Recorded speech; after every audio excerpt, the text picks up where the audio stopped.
Obviously, he's won 2 major championships and just won last week. Obviously, he's in great form. It's just a matter of going out there and then executing his game plan. I mean, that's what he talks about a lot, is formulating a game plan and executing it. And this is a golf course in which you have to do that. You have to execute it and trust it. All right, so Spieth could make history, Stephen A., but is it still a bigger story if Tiger wins over Spieth? To me, this is straight out. I'm not going to blame you, Molly. Oh, please don't blame me. I didn't do anything I'm not going to hold you accountable. Do. This is all Skip Bayless. You can just see it, just sneaky self just throwing in one of these questions because, oh, my Lord, he knows how I am. There is no way that even if Spieth wins 3 straight majors, okay, and literally is on the cusp of capturing 4 in 1 calendar year, which has not been done. Let me tell you something right now. It still doesn't compare to if Tiger Woods wins this. Do you have any, which you know because you know more golf. I know golf because of you. So I'm going to give you credit where credit is due. Do you have any idea? Do I need to remind you? Has amnesia kicked in and convoluted your brain and you have forgotten how god-awful Tiger Woods has been? I mean, he looks like straight garbage. I mean, Tiger Woods hasn't won a tournament since 2013, hasn't won a major since the U.S. Open in 2008. I mean, just as recently as weeks ago, Skip, he dropped to 241st in the world. 241 in the world, okay, and didn't have a top 10 finish around the world over the last 18 months. His swing is bad. His back is even worse. The Lord knows we got knee injuries, leg issues. He clearly has emotional issues. I don't know whether he needs to see a psychologist privately or does he need to go on national TV with Dr. Phil and hash out his issues. Whatever the case may be, everywhere you turn, Tiger Woods got problems. He's got problems with his swing. He can't keep a coach. He's on his 4th coach. I'm hearing he's about to let Como go and get rid of him, which will make a 5th coach. The swing ain't consistent. The clubs ain't consistent. His health is unreliable. Emotionally, he's warped. And oh, by the way, he's sitting there, and the most profound thing he has said is, I don't have a double ARP card. I'm not retiring. I'm still there. I'm near. I'm right there. Right where? Right where? St. Andrews, you're on the course. We know you're there because we saw footage of you being there. But in terms of your game, it's been going for quite a long time. And then all of a sudden, Tiger Woods comes out of nowhere and wins? And wins the British Open? Oh, my goodness. There's nothing that Spieth can do, even at age 21, even if he wins 3 straight, which would be, what, his first time since Ben Hogan in 1953, I think? Okay? I mean, even if he does that, the bigger story is clearly Tiger. Because like easily? Easily. Because I'm not, let me correct. I'm not saying it in terms of golf. You being a avid golfer, golf lover the way that you are. For golf aficionados, sure. I'm talking about in terms of a story, headlines, paparazzi type stuff. You know what I'm saying? Everything from the New York Daily News to the Washington Post to the National Enquirer. I'm talking about everything. I'm talking about headline material. It's really, Tiger would clearly be a big story. To golf aficionados, it would be Spieth. But beyond transcending the sport, oh, please. It's not even in the same ballpark as all Tiger. Easily. That's definitely a question out of your ballpark. Because to me, it ain't even a question. Not even a question. I cannot tell you how much your answer offends me as a golf fanatic. I cannot tell you how your perspective on the sport I love drives me up the trees I usually hit when I play. Because for you, golf is Tiger Woods or it is nothing. That's your perspective on golf. I'll explain that in a minute, but go ahead. All right. Your reaction says it all about what's happening right now to Jordan Spieth. Because his performance so far this year is vintage Tiger-esque, but he is not getting the credit for it because his game isn't nearly as spectacular to watch as vintage Tiger's game was back in 2002 when he won the first 2 majors, or that stretch from like 2000 to 2002 when he was the most dominant golfer in the history of this game. But Stephen A. Smith, I know you haven't taken the time to stop and smell these flowers.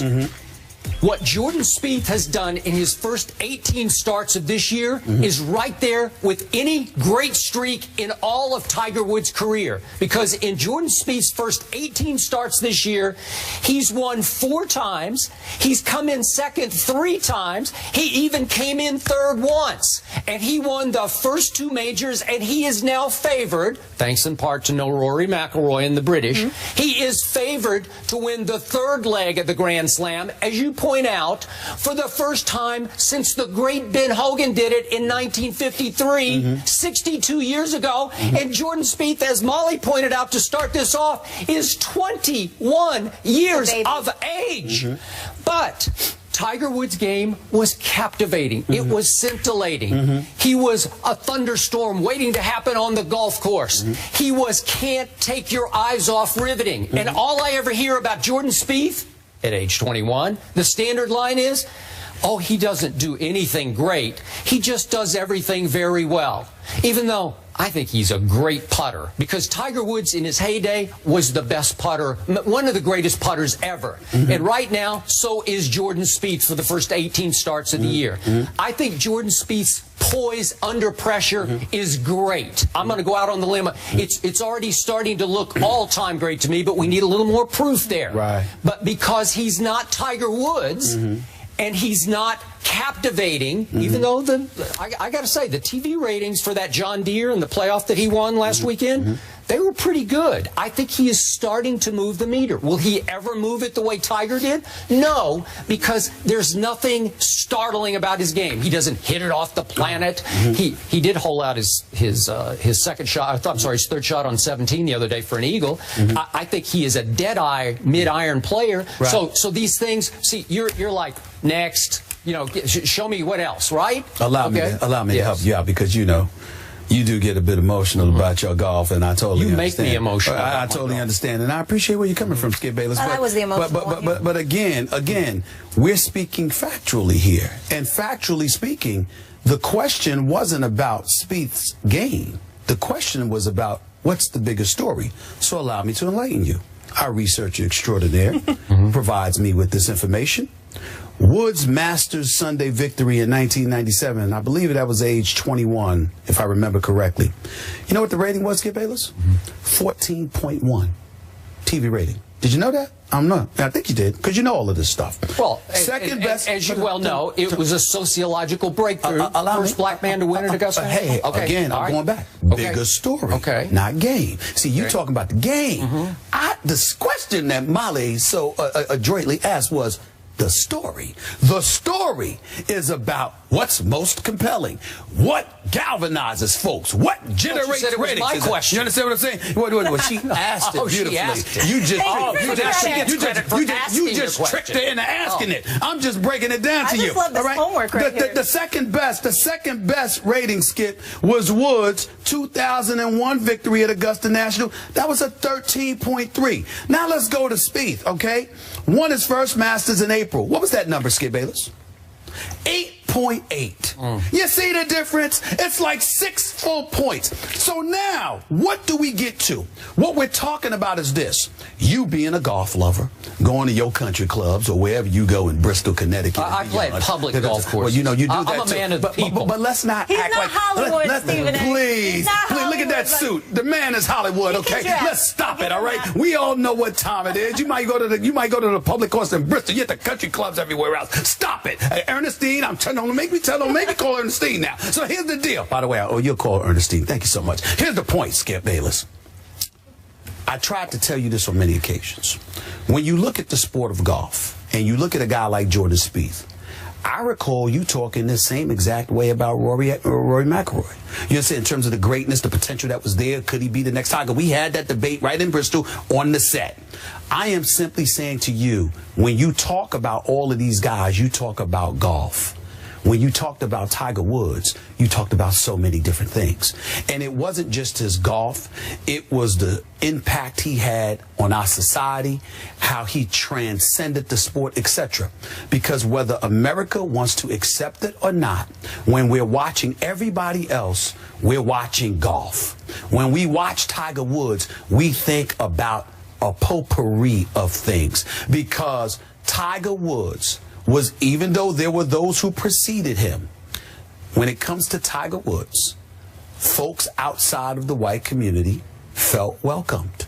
When it's without Tiger Woods and we're watching golf, a lot of folks, unless you're a golf aficionado, you don't necessarily feel invited. I'm not blaming anybody for that. I'm not saying it's a negative. I'm saying it is a reality.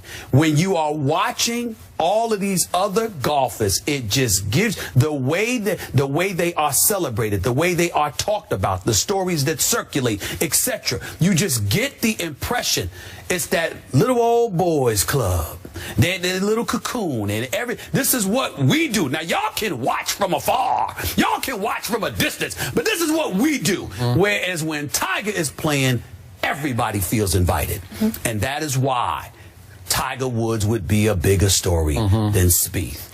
Period. Okay. You forced me to point out again, there's a litany of professional black golfers who came before Tiger. I told you. Who were all very good, and I don't have time to list them all, but I've done it for you before. I mentioned that because you told me that. And I'm going to say this again. Maybe my perspective is warped because I grew up on a public course that I just got to play back in my hometown of Oklahoma City called Lincoln Park, Lincoln East and Lincoln West. And a whole lot of black people played on that golf course when I was growing up in the 1960s. And I went back and I saw a whole lot more black people who still play there. So I always thought everybody plays this game. That's my perspective. Your perspective is always to look at golf through the black perspective, and I try to look at golf just from a golf perspective. Is that fair? That's totally fair. But what I'm saying to you is that if you're growing up in the inner city community and you're not exposed to those kind of things, and a plethora of our society is pretty much from the streets, whether it's white, black, Hispanic, or whatever the case may be. Everyone doesn't live in affluence. As much as we talk about America being a great, great nation, when you talk about, millions upon millions of people being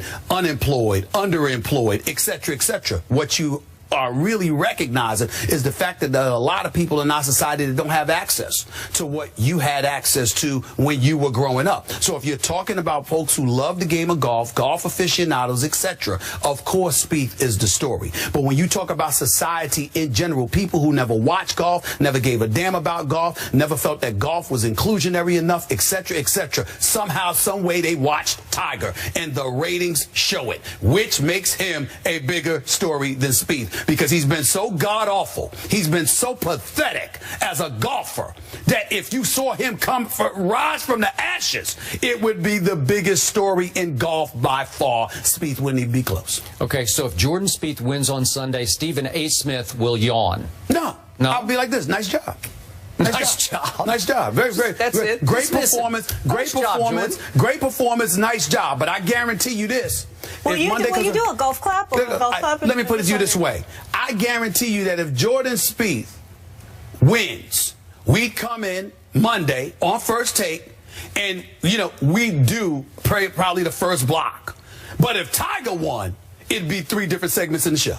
Okay. And Skip knows it because he suggested it'd be 3 different segments in the show. Sad but true. There we go. Spieth, the true golf story, Tiger, the mainstream story there. Another mainstream story that never seems to go away. Pete Rose, should he be in baseball? The Reds will honor Charlie Hustle during the All-Star festivities tonight, but should the controversial Pete Rose get the ultimate honor, the Hall of Fame? We'll break that down next. Keep it here.